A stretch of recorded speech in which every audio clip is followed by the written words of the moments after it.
Good morning, class. Welcome back to another class of business environment. This is the last topic of business environment subjects. In this topic, we are going to discuss industrial policy. What is the role of industrial policy in an economy? What are the features of industrial policy? A special reference to 1956 and 1991 economic policy. Now, what is industrial policy? Industrial policy, it covers rules regulations.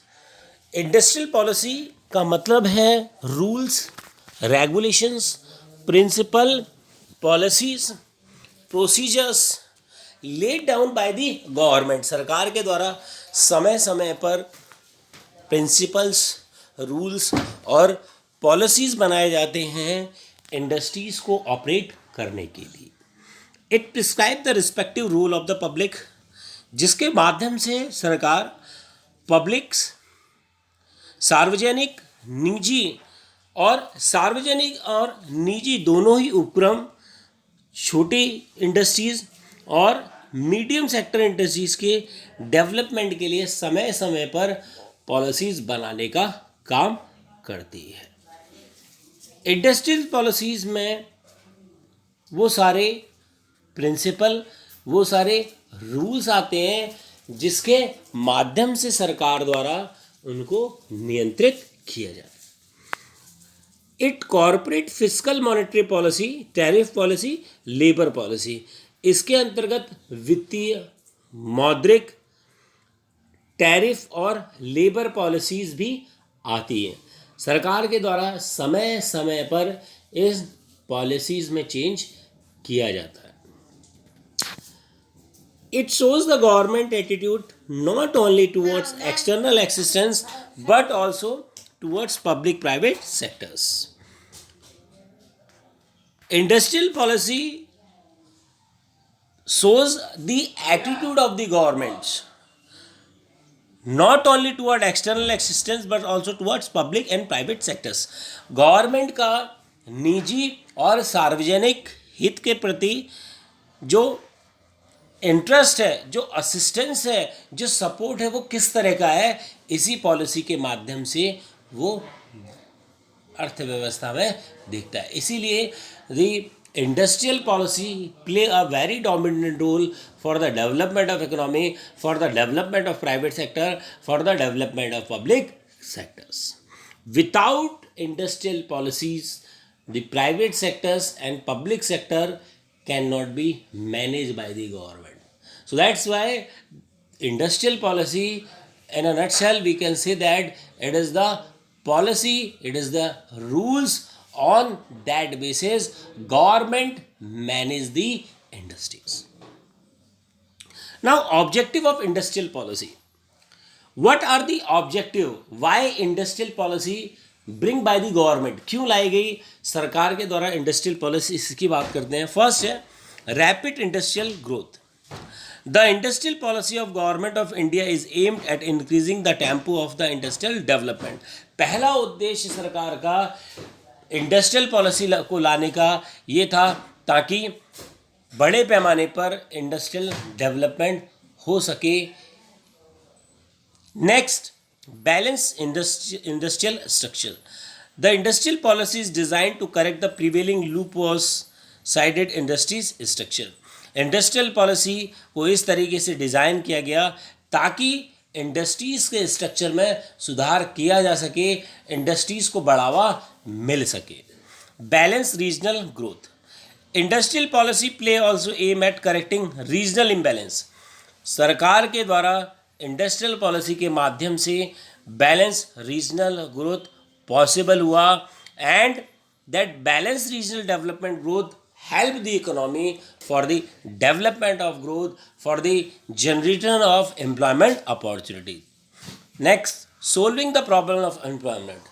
There are, when we talk about India having a problem of populations, poverty and unemployment. Through the industrial policy, the government solve the problem of unemployment.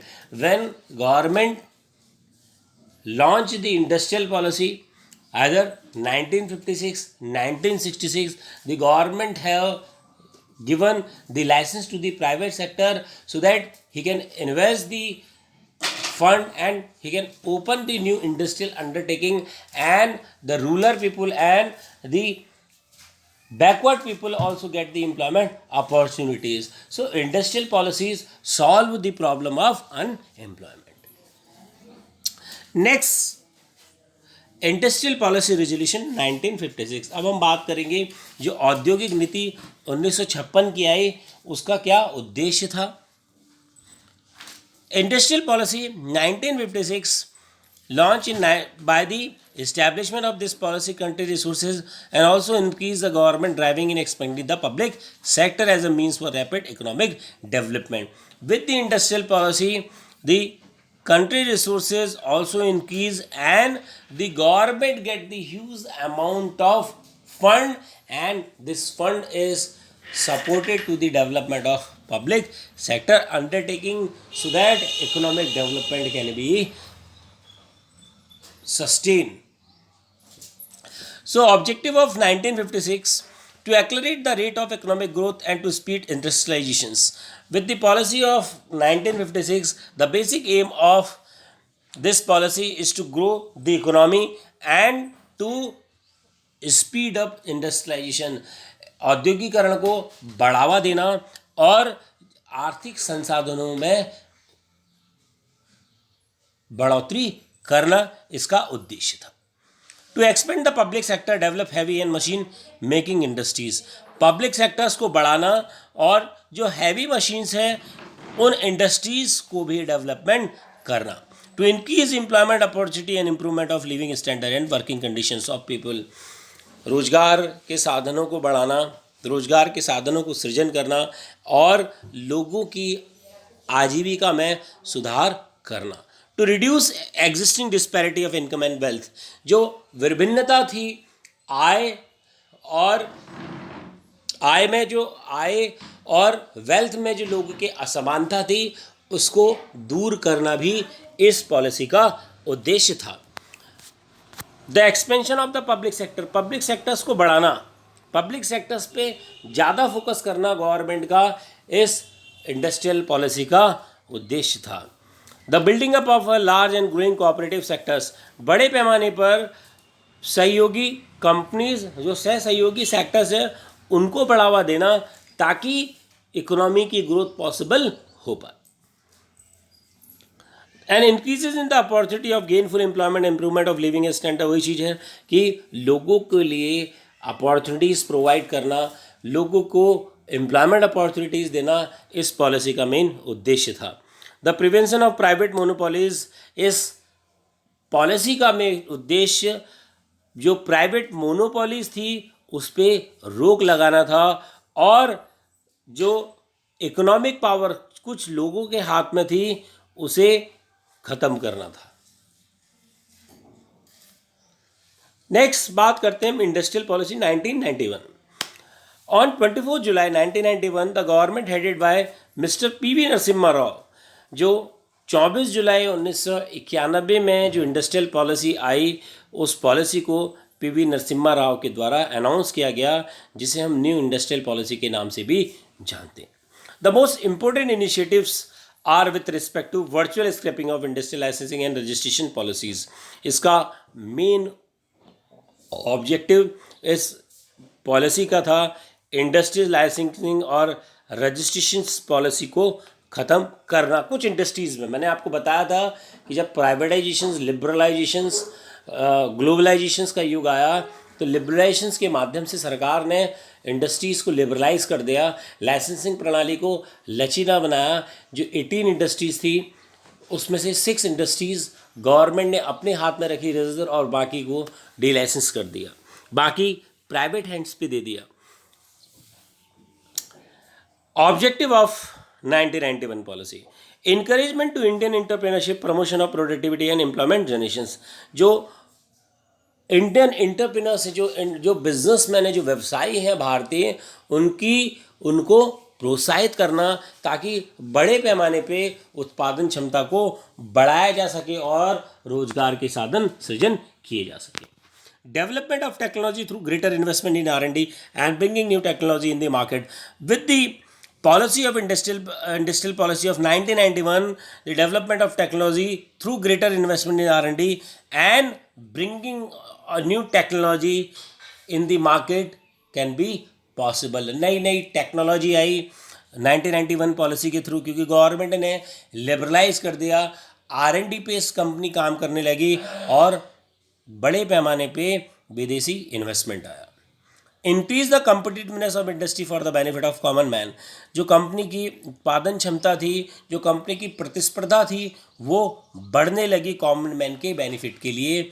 Next, enhance support to the small scale industries. जो छोटे पैमाने की जो industries थी उनके capacity को भी utilisations कर दिया गया 1991 पॉलिसी के माध्यम से. सरकार के द्वारा उनको भी सपोर्ट दिया गया. Ensure running of PSUs on business line and cut their losses. जो लॉसेज थे PSUs के, उसको कट डाउन किया गया और उनको एक टारगेट दे दिया गया. And with that policy the government achieve their goal. Now objective of new industrial self reliance employment opportunities. सरकार चाहती थी कि इंडिया सेल्फ रिलायंस कंट्री बने और बड़े पैमाने पे एम्प्लॉयमेंट को जनरेट करे. encouragement to Indian entrepreneur, promotion of productivity and employment, removal of regulatory system, development of technology through greater investment in research and development, and the government has given the rebate to the entrepreneur who are going to set up their plant in remote area. सरकार के माध्यम से entrepreneur को छूट दी गई, tax benefit दिए गए ताकि इकोनॉमी में इंडस्ट्रियलाइजेशंस का फेजेस को बढ़ाया जा सके. Now we talk about reforms in industrial policy 1991. First, abolition of industrial license. सरकार के द्वारा जो इंडस्ट्रियल लाइसेंस पहले थी उसको हटा दिया गया.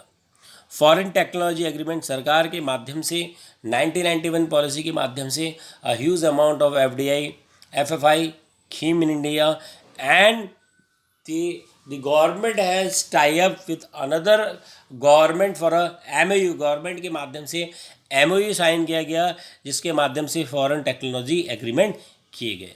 Public sector role diluted. सरकार के माध्यम से जो सार्वजनिक क्षेत्र थे उनके रूल को डाइल्यूट किया गया. सरकार ने डिसइन्वेस्टमेंट की प्रोसेस पब्लिक सेक्टर्स में लागू की जिसके माध्यम से सरकार ने 10 से 20% की भागीदारी बेच दी. And we can say that expansion of private sectors, dismantling of entry growth restrictions. जो रिस्ट्रिक्शंस हुआ करती थी प्राइवेट सेक्टर्स की मार्केट में एंट्री करने की, उसको ख़त्म कर दिया गया. सरकार के द्वारा प्राइवेट सेक्टर को प्रोत्साहित किया गया इन्वेस्टमेंट के लिए. Liberalization of foreign investment. जो फॉरेन इन्वेस्टमेंट था, जो विदेशी निवेश था, उसको लिबरलाइज कर दिया गया ताकि बड़े पैमाने पे फॉरेन इन्वेस्टमेंट इंडिया में आ सके.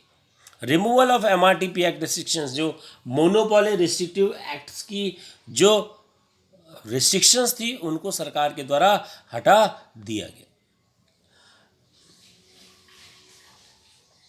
नेक्स्ट बात करते हैं इंडस्ट्रियल पॉलिसी चेंज. जब हम 1991 की बात करते हैं, industrial licensing was the rule. Industrial licensing का रूल था. करंट में लाइसेंसिंग एक्सेप्शंस है. कुछ ही क्षेत्र में लाइसेंस की ज़रूरत पड़ती है, बाकी लाइसेंसिंग एग्जेम्प्ट है. Public sector monopoly. पहले 1991 से पहले जो हमारे सार्वजनिक क्षेत्र थे उनकी अपने मोनोपोली हुआ करती थी. करंट में जो इंडस्ट्रीज़ हैं वो ओपन है प्राइवेट सेक्टर्स के लिए.